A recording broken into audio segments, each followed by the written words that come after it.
ये क्या होता है? हमने सुना ही होगा, रीढ़ की हड्डी।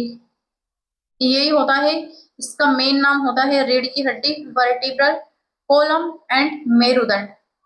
ठीक है, रीढ़ की हड्डी, वर्टिब्रल कॉलम, मानव शरीर का एक अत्यंत महत्वपूर्ण ढांचा। यह कशेरुकाओं यानी कि वर्टिब्राई की एक श्रृंखला होती है, यानी कि वर्टिब्राई की एक चेन होती है जो शरीर को आधार, संतुलन और सुरक्षा प्रदान करती है। यानी कि हमारा ऊपरी जो पार्ट होता है, इसमें हमारे सिर से लेकर कमर तक एक फैली जाने वाली सबसे लंबी हड्डी होती है वर्टिब्रल। ठीक है, यह एक श्रृंखला में बंधी हुई होती है, चेन नुमा स्ट्रक्चर होता है इसका कुछ इस प्रकार से, ऐसे ऐसे ये चेनें एक दूसरे से डिस्क की सहायता से जुड़ी हुई होती है। ठीक है, देखते हैं हिंदी में इसका हिंदी नाम क्या होता है? रीढ़ की हड्डी, मेरुदंड, अंग्रेजी नाम वर्टिब्रल कोलम स्पाइन बैकबोन। ठीक है, इसे वर्टिब्रल कोलम भी बोलते हैं, इसे स्पाइन भी बोलते हैं एंड इसे बैकबोन यानी कि पीठ की हड्डी। ठीक है, अब देखते हैं इसको आगे। इसकी लोकेशन कहाँ मिलती है? ये क्या टाइप हो गया? लोकेशन में स्पेस स्पेस स्पेस। इसका स्थान कहाँ पे होता है? देखते हैं वो भी।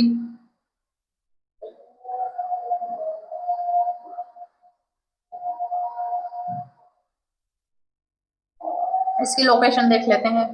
यह शरीर के पीछे के मध्य भाग में सिर के नीचे से लेकर हमारी हिप तक फैली हुई होती है, यानी कि शरीर के पीछे के मध्य भाग में, यानी कि हमारी जो बैक होती है, हमारी पेट होती है, उसके बीचों बीच से निकलती है कहाँ तक? कमर से नीचे हमारी हिप तक फैली हुई होती है। ठीक है, हमारे हिप्स तक फैली हुई होती है।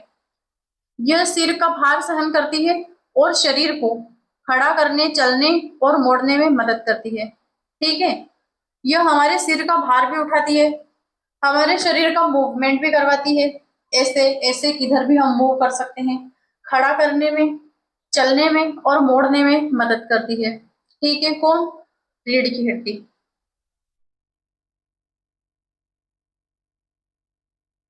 आगे क्या है? इसकी संरचना देख लेते हैं, स्ट्रक्चर कैसा होता है। हमारी जो रीढ़ की हड्डी होती है, इसमें कुल मिलाकर कितनी हड्डियां होती है? 26 हड्डियां होती है, जिन्हें हम क्या बोलते हैं? वर्टिब्राई से ये बनी हुई होती है। इन कशेरुकाओं को 5 भागों में बांटा गया है, यानी कि ये 26 बोन जो होती है ये 5 भागों में बांटी गई है। भाग, कशेरुकाओं की संख्या, हिंदी नाम और विशेषताएं देख लेते हैं, इनकी संख्या भी। सबसे पहले आती है, 5 भागों में इनको डिवाइड किया है। सबसे पहले कौन सी आती है? C7 यानी कि सर्वाइकल। सर्वाइकल में कितनी हड्डियां होती है? 7 होती है। ये पूरा हमारा वर्टिब्रल कॉलम है। ठीक है, इस वर्टिब्रल कॉलम को 5 हिस्सों में डिवाइड किया है। अब सर्वाइकल होता है, उसमें कितनी हड्डियां होती है? 7। ये कहाँ पर मिलती है? हमारी गर्दन के ऊपर, गर्दन क्षेत्र सबसे ऊपर। फिर 12 जो हड्डियां होती है, 12 हड्डियां थोरेसिक में मिलती है, ये हमारी चेस्ट के पास मिलती है और पसलियां इनसे जुड़ी हुई होती है। इन 12 से पीछे से 12 की 12 वर्टिब्रल से हमारी पसलियां जुड़ती है और कहाँ पर आकर मिलती है? यहाँ पर चेस्ट के बीच में स्टेरनम से मिल जाती है। ठीक है, ओवरऑल 24 पसलियां होती है लेकिन 12 जोड़ी होती है। ठीक है, फिर 5 जो होती है वो लुम्बर होती है, ये कमर के क्षेत्र में मिलती है, सबसे मजबूत होती है। ठीक है, एक जो होती है, इनसे 5 हड्डियां जुड़ी हुई होती है। सेक्रम, ये त्रिकोणाकार होती है, ट्रायंगल शेप में होती है और पेल्विस से जुड़ा हुआ स्ट्रक्चर होता है। इसके चौथा पार्ट भी हो गया, इसमें कितनी होगी? 5। ठीक है, अब ये जो होती है, 5वीं जो हड्डी होती है, इससे 4 हड्डियां जुड़ी हुई होती है, कॉक्सिक्स,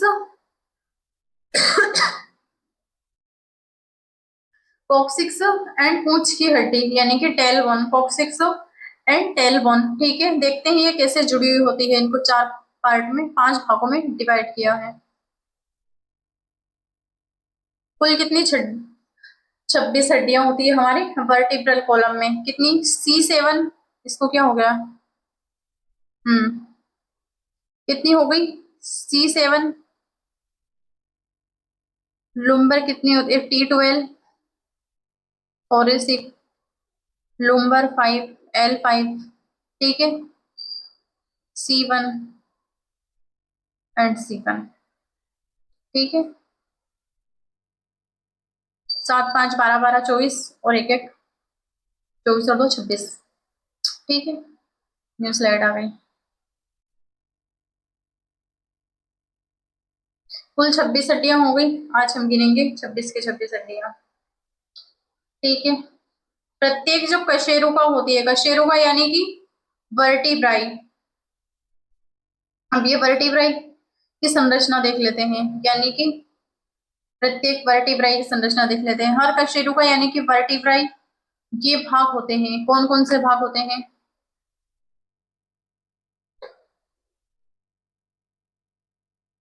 देखते हैं। ये बार बार जिम क्यों नहीं होता है? ये वर्टिब्रल बॉडी, इसकी जो वर्टिब्रल बॉडी होती है वो क्या करती है? भार सहन करती है। वर्टिब्रल फोरामेन जो होता है, इसके भीतर से रीढ़ की नस यानी कि स्पाइनल कॉर्ड निकलती है। किनसे? जो डिस्क होती है बीच बीच में, वर्टिब्रा जो होता है हमारा एक चेन नुमा स्ट्रक्चर होता है, ऐसा ऐसा इनके बीच में जो डिस्क होती है, यहाँ से क्या निकलता है? हमारा स्पाइनल कॉर्ड यानी कि जो नसें निकलती है। नसें किनसे संबंधित होती है? हमारे न्यूरॉन से, यानी कि हमारी तंत्रिकाओं से। अब ये जो होता है, इतना इतना हमारे हाथ के जो ऊपरी हिस्सों में दिखती है, ये नसें नहीं होती है। ये क्या होती है? ये वाली नसें नहीं होती है। ये क्या होता है? ये नसें नहीं होती है, ये वेन होती है। ठीक है, इन्हें हम शिराएं बोलते हैं। जो हमें हमारी त्वचा पर जितनी भी दिखाई देती है, हमें त्वचा के ऊपरी भागों में, वो क्या होती है? शिराएं होती है, वेन होती है। ठीक है, नसें जो होती है वो हमारी तंत्रिकाओं से जुड़ी हुई होती है, लेकिन हम नॉर्मल भाषा में वेन को यानी कि ब्लड वेसल्स, रक्त वाहिनियों को ही हम क्या बोल देते हैं? नसें बोल देते हैं। ठीक है, क्या क्या भाग होते हैं इसके? सॉरी, इसका जो विशेषताएं होती है और इसके कार्य क्या क्या होते हैं? वर्टिब्रल बॉडी, इसका क्या कार्य होता है कि ये भार को सहन करता है। वर्टिब्रल फोरामेन, इसके भीतर से रीढ़ की नस यानी कि स्पाइनल कॉर्ड निकलती है। ठीक है,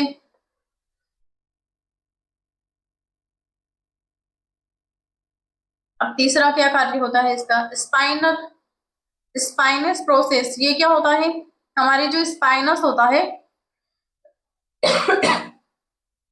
पीछे से निकला हुआ भाग जिसे हम छू सकते हैं, यानी कि हमारी त्वचा के ऊपर जो पीछे से बीच में जो स्ट्रक्चर दिखता है हड्डी नुमा, वो दिखाई देता है, उसे हम क्या बोलते हैं? स्पाइनस प्रोसेस, जिसे हम छू भी सकते हैं और देख भी सकते हैं, त्वचा के ऊपर दिखाई देता है वो। ठीक है, फिर एक और क्या होता है? Transverse process. यह क्या होता है? ये पार्श्व यानी कि पिछले पीछे वाले निकले भाग मांसपेशियों से जुड़ने के लिए, ये ट्रांसवर्स यानी कि पीछे कुछ नसें निकलती है, कुछ नर्व निकलती है, कुछ तंत्रिकाएं निकलती है जो मसल्स से जुड़ी हुई होती है। ठीक है, कौन सी मसल्स से? हमारी पेट की मसल्स से। इसके मुख्य कार्य देख लेते हैं, वो क्या थी विशेषताएं?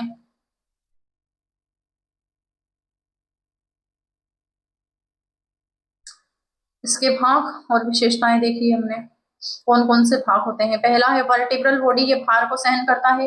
फिर वर्टिब्रल फोरामेन, इसके भीतर से रीढ़ की नसें यानी कि स्पाइनल कॉर्ड निकलती है। इसका तीसरा जो भाग होता है वो कौन सा होता है? वो होता है स्पाइनस प्रोसेस, यानी कि हमारे स्पाइन पीछे से निकला हुआ भाग जिसे हम छू सकते हैं। यानी कि ट्रांसवर्स प्रोसेस, जो पीछे की ओर निकले भाग मांसपेशियों से जुड़ने के लिए होते हैं। अब इसके फंक्शन देख लेते हैं। फंक्शन ऑफ वर्टिब्रल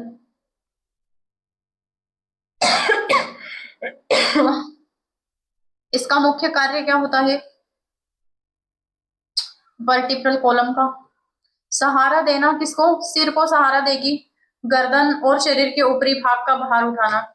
हमारे शरीर का ऊपरी भाग होता है उसका भार उठाती है कौन? हमारा वर्टिब्रल कॉलम यानी कि हमारी रीढ़ की हड्डी।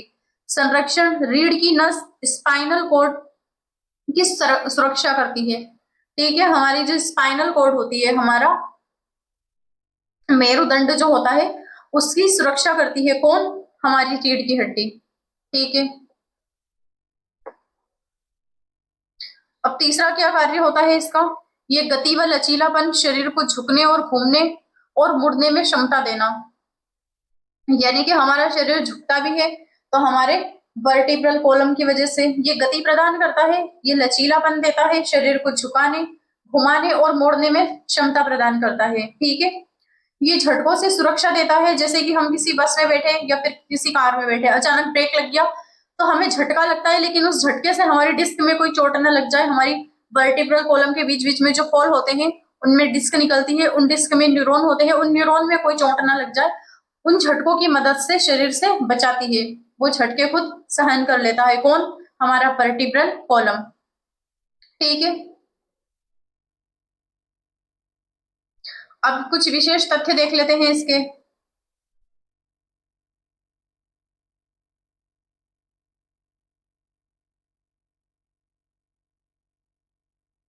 अब जो C1 जो होती है कशेरुका यानी कि एट एटलस बोलते हैं, ये सिर को सहारा देता है।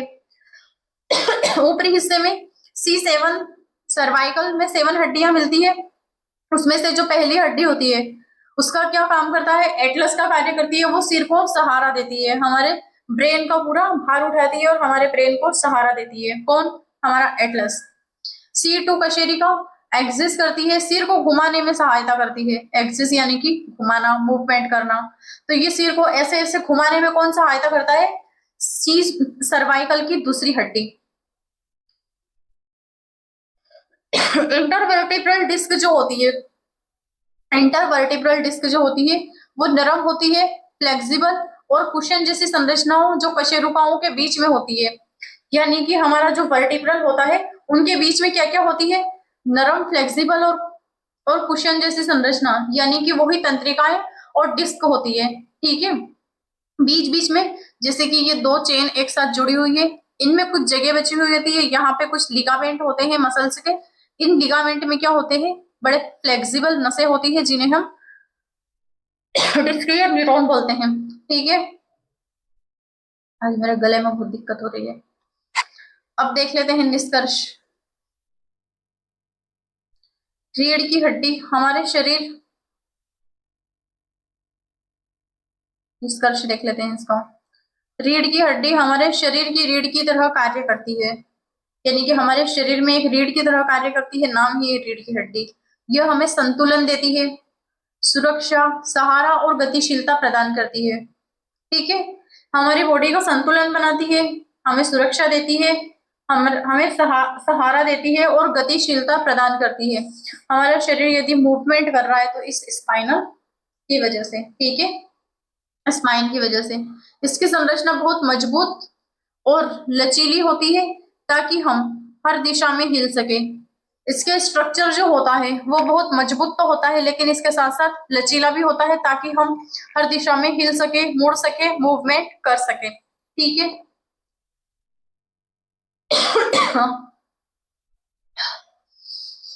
ये तो हमारी हायोइड बोन है, ये रही हमारी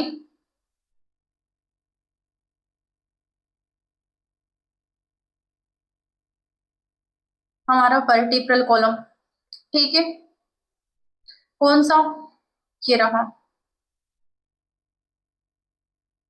ये रहा हमारा वर्टिब्रल कॉलम। सर्वाइकल में कितनी हड्डियां हैं गिनेंगे।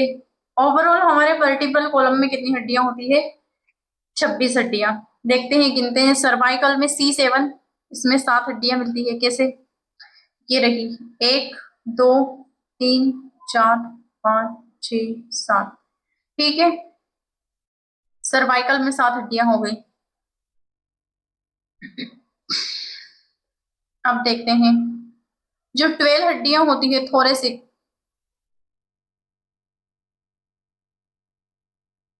थोरेसिक वर्टिब्राई में कितनी हड्डियां होती है? 12 हड्डियां होती है। इसमें कितनी होती है, इसको क्या हो जाता है बार बार, इसमें 12 हड्डियां होती है। देन नीचे वाला जो लुम्बर वाला हिस्सा होता है, इसमें कितनी होती है, 5 हड्डियां।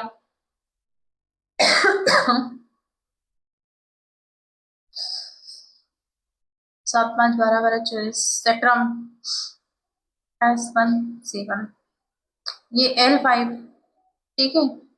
इसमें 5 हड्डियां होती है। सेक्रम जो होती है वो एक हड्डी होती है, हमारे हिप से जुड़ी हुई होती है, ठीक है।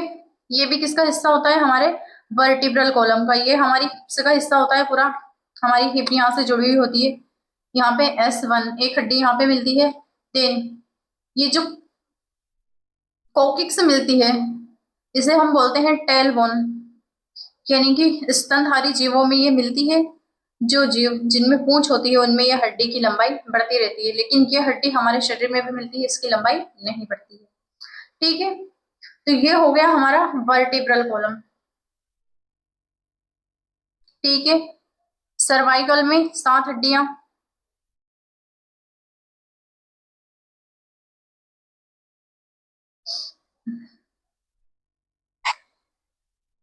ये हो गई हमारी C7, 7 हड्डियां सर्वाइकल में। थोरेसिक में 12 हड्डियां, T12। देन लुम्बर में कितनी होती है, 5 हड्डियां। सेक्रम में 1 हड्डी होती है। देन जो कोकिक्स होती है उसमें भी कितनी होती है, 1 हड्डी। तो ओवरऑल कितनी हो गई, 26 हड्डियां हमारे वर्टिब्रल कॉलम में। ये कार्य क्या करता है, हमारे शरीर को गति प्रदान करता है, लचीला और सबसे मजबूत भाग होता है, ताकि हम हर मूवमेंट कर सके और हर दिशा में हम मोड़ सके, ठीक है। 7 5 12 12 24, ठीक है। S1 सेक्रम और कोकिक्स यानी कि टेल बोन, ठीक है। इसे हिप्स बोन बोलते हैं, किसको, सेक्रम को। ये देखिए और अच्छा समझ में आएगा।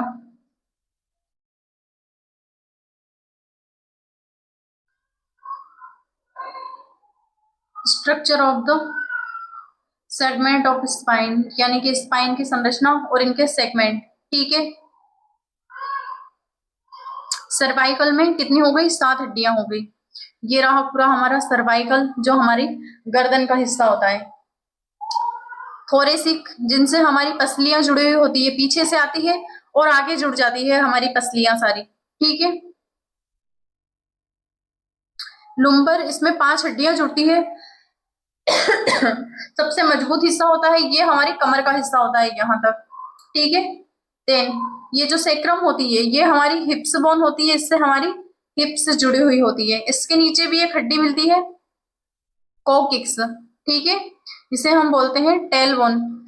ये पशुओं में इनका विकास हो जाता है, मानव में नहीं होता है।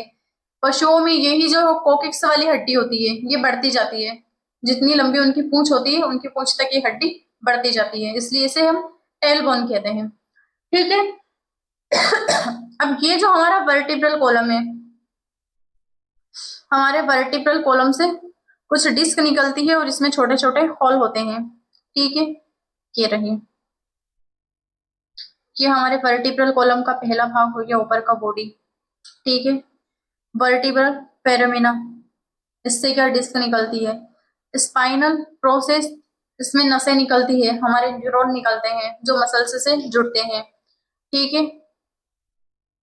हमारी त्वचा पर कौन सा भाग दिखता है, हमारी पीठ पर हमारे स्पाइनल कोड का ये वाला, इतना इतना जो पोर्शन होता है ये हमें दिखाई देता है, ठीक है। इतना इतना जो पोर्शन होता है ये हमें दिखाई देता है, और कुछ कुछ कमर का हिस्सा भी दिखाई देता है, ठीक है। तो ये हो गया हमारा स्पाइनल, यानी कि स्पाइन रीढ़ की हड्डी, वर्टिब्रल कॉलम एंड हमारी हायोइड बोन, ठीक है। कल हम इसके आगे की चर्चा करेंगे, कल हम देखेंगे रिब्स को एंड सेक्रम को, ठीक है। तो हमने कितनी हड्डियां देख ली है, आज काउंट करते हैं। कल हमने स्कल की कितनी देखी थी, कल हमने स्कल की कितनी 22 हड्डियां देखी थी। 6 हड्डियां किसके देखी थी, ईयर ओसिकल की कितनी देखी थी, 6। आज क्या देखा है, एक हायोइड देखी है। हायोइड जो हड्डी होती है वो कितनी होती है, 1। इसका बड़ा महत्वपूर्ण एंड विस्तार से वर्णन किया है हमने, समझा है इसको। देन हमारा जो वर्टिब्रल कॉलम होता है उसमें कितनी हड्डियां होती है? 26। तो ओवरऑल कितनी हो गई हड्डियां? 22, 26, 6 एंड 1। 6 6 12 14 15, 4 55 हड्डियां हो गई हमारी। और कितनी बची है? ठीक है, 80 है हमारे एक्सियल स्केलेटल में। आज हमने 25 देख ली है, सॉरी 55 देख ली है, 25 और बची है। ठीक है, देखेंगे वो कौन कौन सी होती है और उनका विस्तार से वर्णन करेंगे। तो आज के लिए इतना ही। कल हम एक्सियल स्केलेटल की कल और एक क्लास रहेगी, उसके बाद हमारा चलेगा अपेक्षिक कंकाल यानी कि अपेंडिकुलर स्केलेटल। उसमें कितनी हड्डियां होती है, कौन कौन सी हड्डियों के नाम क्या क्या होते हैं, क्या क्या कार्य होते हैं। तो आज के लिए इतना ही। क्लास को देखते रहिएगा, पढ़ते रहिएगा। Bye, good day.